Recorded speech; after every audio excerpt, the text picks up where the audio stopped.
नमस्कार, आप देख रहे हैं 4 PM और मैं हूं अभिषेक मिश्रा। देखिए, लोक जनशक्ति पार्टी रामविलास के राष्ट्रीय अध्यक्ष और केंद्रीय मंत्री चिराग पासवान के एक करीबी नेता की मुश्किल बढ़ी हुई है। चिराग पासवान के सबसे खासों में से एक हुलास पांडे, जो चिराग पासवान की पार्टी लोक जनशक्ति पार्टी रामविलास के संसदीय बोर्ड के अध्यक्ष भी हैं, उनके कई ठिकानों पर पिछले दिनों ईडी ने छापेमारी की थी। पटना, दिल्ली, बेंगलुरु, कई ठिकानों को खंगाला था ईडी ने। कैश भी बरामद हुए, जो जानकारी मीडिया रिपोर्ट्स के हवाले से खबर आई, और जमीनों के कागजात भी बरामद हुए। और वहां मौजूद लोगों से ईडी ने जब पूछताछ की तो ये बात सामने आ रही है, या ये बात कही जा रही है कि कुछ जरूरी जानकारियां भी ईडी के हाथ लगी हैं। खबर यह है, इस मामले में नया अपडेट यह है कि हुलास पांडे से अब ईडी पूछताछ करेगी। चिराग पासवान के करीबी नेता, पूर्व एमएलसी और लोक जनशक्ति पार्टी रामविलास के संसदीय बोर्ड के अध्यक्ष हुलास पांडे से अब ईडी पूछताछ करेगी। ईडी ने समन भेजा है और एक वेबसाइट की रिपोर्ट की अगर माने, मीडिया रिपोर्ट्स की अगर माने, तो बिहार सरकार के एक मंत्री के करीबी भी ईडी की जद में आ सकते हैं। बिहार सरकार के एक मंत्री के साथ या एक मंत्री के करीबी के साथ हुलास पांडे का साठगांठ चल रहा था। किस तरह का साठगांठ था ये ईडी की जांच में सामने आएगा, लेकिन मीडिया रिपोर्ट्स के हवाले से अभी ये जानकारी निकलकर सामने आ रही है। ईडी की टीम ने केंद्रीय मंत्री और एलजेपी रामविलास के प्रमुख चिराग पासवान के बेहद करीबी हुलास पांडे के कई ठिकानों पर छापेमारी की।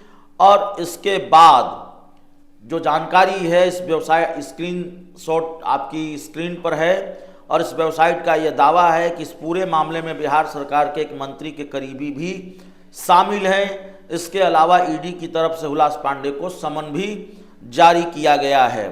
वेबसाइट का दावा है कि एमएलसी के पटना स्थित दोनों ठिकानों पर, पूर्व एमएलसी हुलास पांडे के पटना स्थित दोनों ठिकानों पर जब ईडी ने छापेमारी की तो कई संदिग्ध कागजात बरामद किए गए हैं, और इसमें बालू कारोबार से जुड़ी हुई एक दूसरी कंपनी का नाम पहली बार सामने आया है। और इन ठिकानों में से एक अन्य कंपनी के भी बालू सिंडिकेट में शामिल होकर काली कमाई करने से जुड़े कई साक्ष्य बरामद हुए हैं। इन साक्ष्यों के आधार पर ईडी ने इस कंपनी की मिलीभगत से जुड़े सभी पहलुओं की भी जांच शुरू की है। ईडी को यहां कंपनी के 2 निदेशकों और हुलास पांडे के साथ लेन देन से जुड़े कागजात मिले हैं।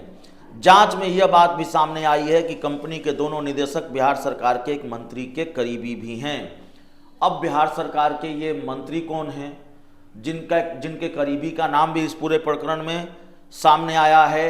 और खबर यह भी कि इन तमाम सबूतों के हाथ लगने के बाद ईडी पूर्व एमएलसी हुलास पांडे के खिलाफ समन जारी किया है ईडी ने, और इन्हें अगले सप्ताह पूछताछ के लिए बुलाया गया है। इनसे पटना स्थित ईडी के कार्यालय में ही पूछताछ होगी। इनसे अवैध बालू सिंडिकेट में इनकी मिलीभगत और 10% की हिस्सेदारी को लेकर भी पूछताछ होगी। कुछ अन्य लोगों से भी समन कर पूछताछ की तैयारी है। हुलास पांडे के ठिकानों पर छापेमारी को लेकर जो जानकारी सामने आई, उसके मुताबिक बिहार में अवैध बालू खनन के मामले में दबिश दी गई है और ये बड़ी जानकारी है।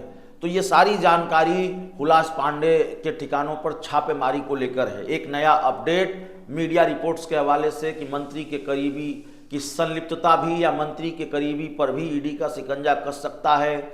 यह अपडेट भी कि हुलास पांडे को ईडी ने सम्मन भेजा है और अगले सप्ताह पटना स्थित ईडी दफ्तर में उनसे पूछताछ हो सकती है।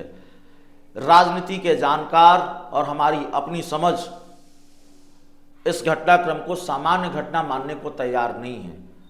यह सिर्फ ईडी की कार्रवाई की बात नहीं है, यह सिर्फ समन पूछताछ की बात नहीं है, यह सिर्फ छापेमारी की बात नहीं है। इसके राजनीतिक निहितार्थ भी निकाले जा रहे हैं, इसके राजनीतिक मायने भी निकाले जा रहे हैं। और हमने आपको पहले भी बताया कि क्या चिराग पासवान पर शिकंजा कसने की तैयारी है, चिराग पासवान पर नकेल कसकर रखना चाहती है भारतीय जनता पार्टी। 2 उदाहरण हमने आपको कल बताए थे। नीतीश कुमार जब इंडिया गठबंधन के साथ थे तो नीतीश कुमार के दो बेहद करीबी लोगों के करीबी लोगों पर ईडी सीबीआई का शिकंजा कसा था। छापेमारी तब भी हुई थी। विजय चौधरी जो नीतीश कुमार के कितने करीबी हैं बताने की जरूरत नहीं है, उनके किसी करीबी के ठिकानों पर छापेमारी और ललन सिंह के किसी करीबी पर ईडी ने शिकंजा कसना चाहा था, सीबीआई ने, माफ कीजिएगा, इनकम टैक्स ने शिकंजा कसना चाहा था। अब नीतीश कुमार भारतीय जनता पार्टी के साथ है, कोई छापेमारी नहीं हो रही है, न ललन सिंह के करीबी के ठिकानों पर न विजय चौधरी के ठिकानों पर। सवाल यह है कि चिराग पासवान तो अलग भी नहीं है, चिराग पासवान तो साथ हैं, फिर भी उन पर नकेल कसने की तैयारी क्यों? तो दरअसल खेल बिहार में दूसरा है। चिराग पासवान जो खिचड़ी पका रहे हैं वो भारतीय जनता पार्टी को रास नहीं आ रही है, इस बात की भी चर्चा है और ये मामला आगे आने वाले दिनों में सियासी रूप से और तूल पकड़ सकता है। हालांकि इस पूरे मामले पर जो मेरी जानकारी है, अभी न हुलास पांडे ने चुप्पी तोड़ी है न चिराग पासवान ने जो चुप्पी तोड़ी है। चुप्पी टूटेगी तो बयान क्या होगा, शब्द क्या होंगे, उस पर निगाह टिकी हुई होगी और फिर उन शब्दों के मतलब निकाले जाएंगे। इस पूरी रिपोर्ट में इतना ही। बहुत बहुत धन्यवाद।